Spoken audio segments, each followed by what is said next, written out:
la la la la.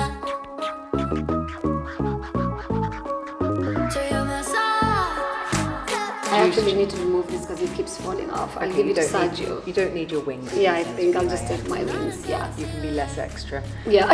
No, I won't be acting nice. So baby, go and start a fight.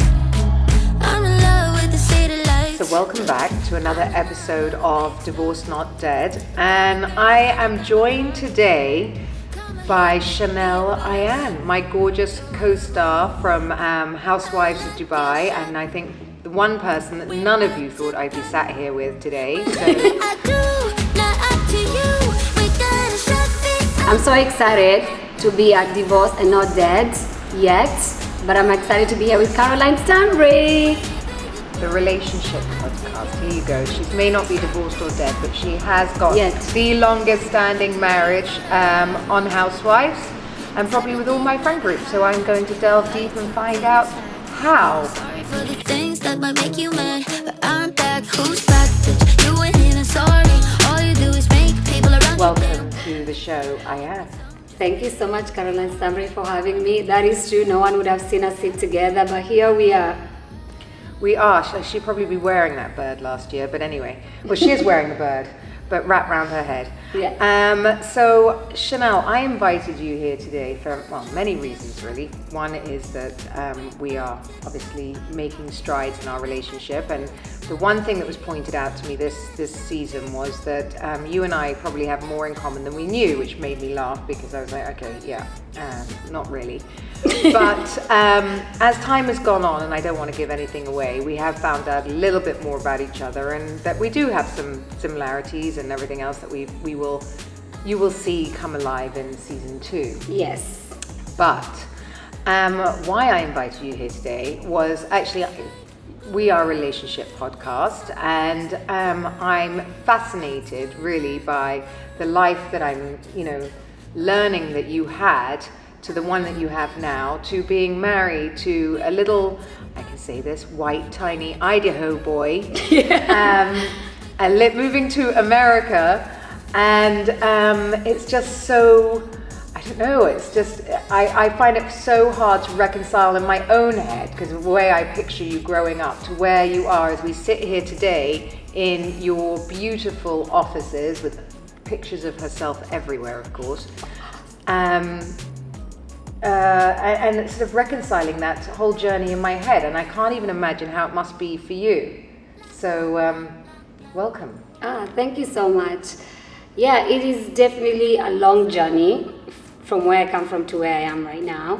Like sometimes when I walk into the office, I literally look at myself, how gorgeous I am, and I just literally touch myself and pinch myself because I can't believe it, because I literally grew up very differently, as you know, compared to how you grew up. I grew up in a very small village in Kenya, and there was literally like one school, one gas station, barely nothing around. Around. I mean, it's so hard to picture, so you're gonna have to draw it for people. Yeah. So in my head, I've been to Africa, and I've been to see the Maasai tribe. That's as much as I've seen for about a month. I went for a month. I was meant to go for a week and ended up staying for a month. Oh, that's nice. Loved it, believe it or not. Maasais are beautiful people. They are. But that's all I've seen as a village. Like, compare it to that. Like, I mean, Same. Same. So if you see a Maasai village, is literally how my village was. So like huts. Huts, yeah. I grew up in a hut house that we built as our kitchen, because in the summer it gets so hot and inside it's Mud really huts. cold. Yeah, mud huts. We actually put the mud in the house, me and my brothers and my sisters. I've done that. It's cute, right? Yeah, I've done that. Smells like cow shit, but It is cow shit, I thought. It is cow shit. But it smells. But when it dries and it becomes a house, it's so cold. There's like a fridge. Yes, because they we use don't it have on the fridge. fires. They use it on the fires. Yes. Because I never had a fridge or any of that stuff. So seeing that is where we would cool our foods in and live in it. Yeah. So just like that village you saw. See, in she Maasai. thinks I'm a princess, but I do travel and do all this stuff, and I actually really get into it. So there you go. I can get down. I'm really happy that you did get down and build a mud house. I did not know that about you. Well done. I have. Yeah. And I saw that they wore sort of tires on their feet because of the heat. Yes. Those are your shoes? Yes, Do you I have those grew up. shoes? Yes, I grew up. Yeah, it's actually funny that you know about those. Yes. Because it's shoes that we grew up with. Like you get them from the tire cars, and you walk with them. Supports you with the gravel. Supports you not being heat and stuff. It's really amazing, and they last forever. You know, like how many pair of shoes I have now and you. I had one, I would last with it for 4 years. I don't think you can compare, Ayan. They're not really fashionable, but they were useful. And I saw, and actually when I went, everyone wanted my shoes. I did take them off. Yeah. In fact, my last day, I gave all my shoes that were in my bag to everyone. They were so excited. That's nice. But I did hear a lot about how amazing these shoes are, especially when they're made out of like lorry tires, because they're extra thick. Yes, extra thick. Because sometimes when it rains, it kind of protects you from sliding. Yeah. When it's hot on the ground in the summer, also protects you from the heat. And it's like affordable and it lasts forever. Because like someone like me who grew up with a lot of siblings, my mom would buy one and it would last me years. They only like years. You actually bought those? I thought people gave you those. Really? You think we have tires? Just people Yes. make shoe tires and Yes, just give them I did. This is the privilege you have. You I think did. everybody can. I didn't know there was a tire shoe shop. They make it. Somebody has to make it and Oh, sell okay. it to you. Okay. So you have to buy them. Fine. Yes. And so, okay, so how many brothers and sisters do you have? So with my dad or just my mom? How does your mom have them without your dad? I mean, like my dad has a lot of wives, has a lot of kids. Oh, okay. I mean, you So mean let's- like all of them together combined, like siblings I have? I Yes. think I have over 30 siblings. Over 30? Yeah, 30, yeah. Okay, so they don't have contraception in the mud huts. No, we don't. That's a privilege. That's a privilege. Yes. 30 siblings. Yes, and in my culture, the more children you have, the closer you get to God. Wow. Yeah, and you don't have to worry about feeding them that much because God brings food. That's what my dad says. Does that really work? Or were you all starving? I mean, it doesn't work most of the time, but it does work at the same time because look at me, I'm still alive. You know what I Yes. mean? So it does work in some way because I believe in God and stuff like that. But yeah, I would not recommend that route. No. I would recommend get a job, work hard to take care of the kids that you have. Yeah. So they don't have to go through painful situations because you just want to have kids without protection. Right. Yeah. And so actually, there you go. Is that a choice, or is it hard to get contraception in villages? Or I mean, where I grew up, I didn't even know there was contraceptions existed. well, you were too young. but Yeah, now. like I don't think it's there where I still, like my village is still, if it's really like changed that much, it's maybe 30% since I was there, so I would not think it will be there, you know, but a lot of cities in Africa, a lot of places in Africa, they do have them. But yeah, when I talk about my village, I talk about the village that I grew up in. It's a very small village in a border of Kenya and Uganda. I never even thought I would live there. The most that happens is truck drivers that they pass through. I actually thought at one point maybe I'll marry truck driver because there were so many truck drivers passing around. And a lot of girls in the village used to marry them and they would come 6 months, 8 months, show up, bring you some dry food, dry fish, dry stuff. Like it was not a place where I thought I would be sitting right now with you and having these conversations. Okay, this is amazing. So then what kind of clothes do you wear? What do you wear? So clothes, of course we have clothes. Like a lot of clothes that my mom bought us is like second-hand clothes. Yeah. So I think it came from America or maybe Europe. They would bring them in the market and throw them around and you just pile them and go through them to find which one you like. So we would get a lot of that. And most of the time, like during Eid, my mom would make us a new brown dress. And it was the most exciting thing. I would wait all year long, me and my siblings. And my mom would take us to a tailor and create one look. Same material, all of us, just different styles, sometimes all of us the same. But it was exciting if like I got a big belly button pants and my sister got a dress because we would switch, but it's still the same material. Do you Same think that's pattern. why you got this love for fashion? Yes. I think the reason, honestly, I have a lot of love for fashion is because I never had them. And now the fact that I work with a lot of designers and they want to dress me and I feel like I just love it because I think as a little girl, I just never had clothes that I wanted. Like I had a friend who had more than I did. Her father would always buy her shoes, socks, dresses, and I just admired it and I just never had it. So I think that's where the fashion of me comes from, loving clothes, because I never had it. Yeah. I think when you don't have stuff, you always try to find it. That's what it works with me. So take me back to your house. So then there's like, you're in a mud hut and there's your brothers and sisters. No, my kitchen was a mud hut. Okay, so where do you sleep? We had a concrete house. Concrete? Yeah, but not big. Okay. Yeah.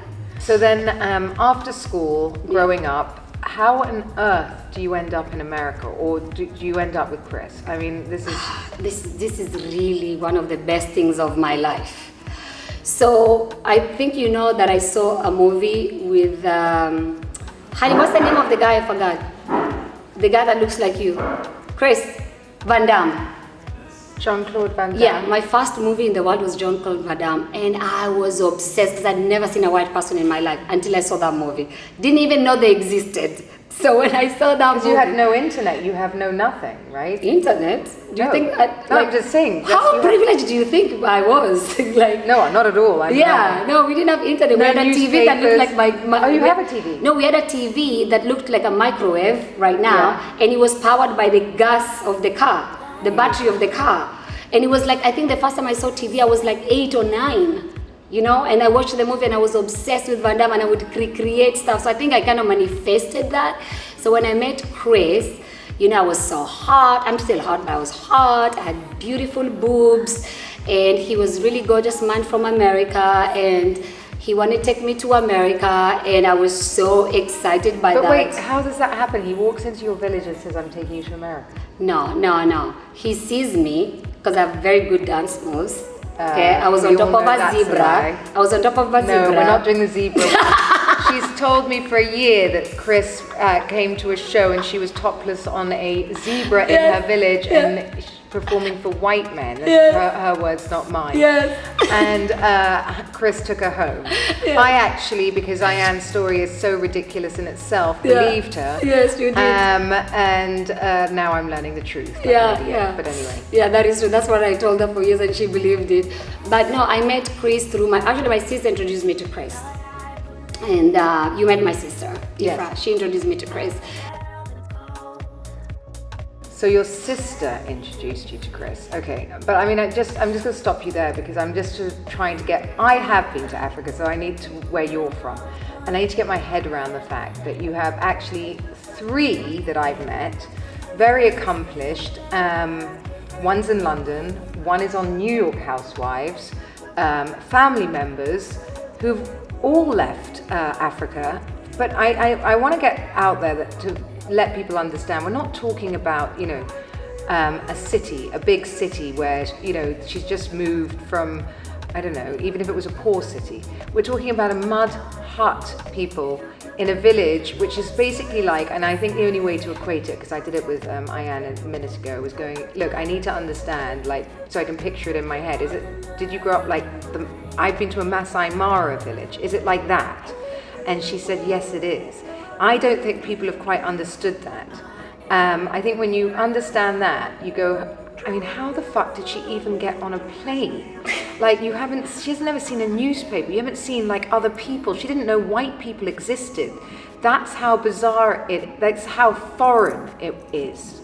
And that's how you have to understand it, really, to understand how far she's come to be sat here today on a reality TV show, building her own beauty brand. It's fucking nuts. Yeah, it's true. So when I talk about Africa, let me be clear. Africa, you've been, it's rich. People have big houses, private planes, like insane wealth and stuff like that.